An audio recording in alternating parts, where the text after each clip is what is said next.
Ahmedabad VIP road club O7 के पास वाला चौराहा रात के 9:30 बजे, और मैं एक चौराहा क्रॉस कर रही थी O7 के पास वाला। वहां से मजदूर टाइप के 4-5 लोग थे। उन्होंने, क्योंकि वो चौराहा था तो मैंने गाड़ी की स्पीड धीरे की, तो जिस तरह से उन लोगों ने मुझे देखा, उसमें से 2 लोगों ने मुझे देखकर इस तरीके के लुक्स दिए कि मैं सच बताऊं तो मैं डर गई हूं, मैं कांप गई हूं।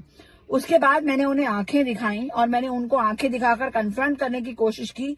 जो बाकी के 2 थे वो भी एकदम छाती चौड़ी करके एकदम सामने खड़े हो गए। मैं इसी गुजरात में, अहमदाबाद में रात को 12 साढ़े 12 बजे भी अकेले गाड़ी चला के आई हूँ। ऐसा मुझे आज तक फील नहीं हुआ। 16 साल से मैं अहमदाबाद में गाड़ी चला रही हूँ और मैं बस यही सोच रही थी कि अगर कोई बच्ची होती जो या 2 व्हीलर पे होती, या कोई लड़की या कोई महिला 2 व्हीलर पे या पैदल होती, तो ये लोग उसका क्या हाल करते।